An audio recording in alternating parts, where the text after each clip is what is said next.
Welcome to the 64th edition of Spooky Reviews from Spooky Ventures.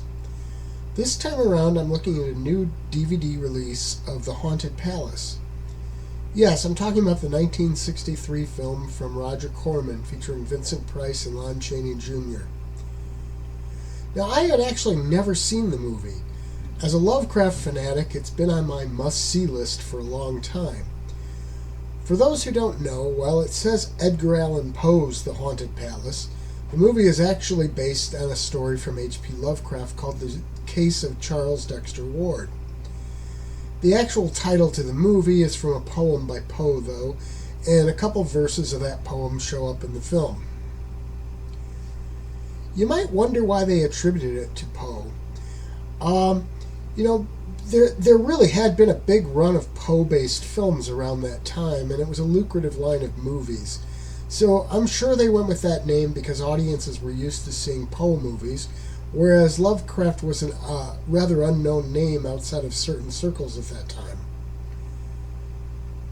Now the credits do say that it's based on a poem by Poe and a story by Lovecraft, so it's not like they were trying to hide it. They just put Poe out front. I have to admit that my expectations might have been too high for the movie. It's not a bad film, but it was also a bit of a disappointment for me.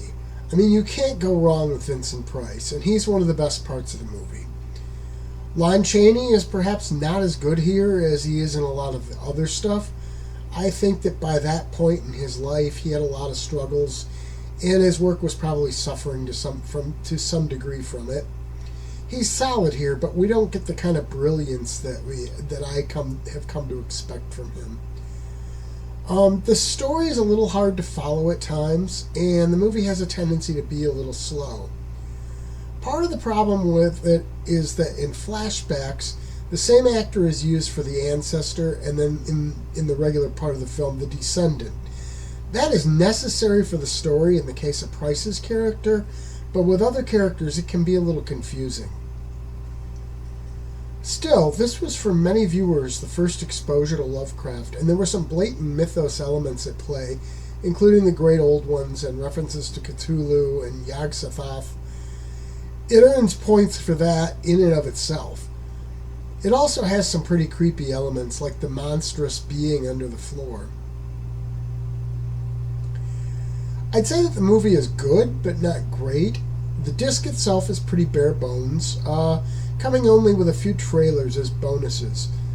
I am definitely glad to have it in my collection, and I will certainly revisit the film as time goes on. Spooky Ventures is the home for spooky content and spooky merchandise on the web.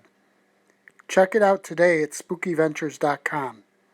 And remember, always keep it spooky.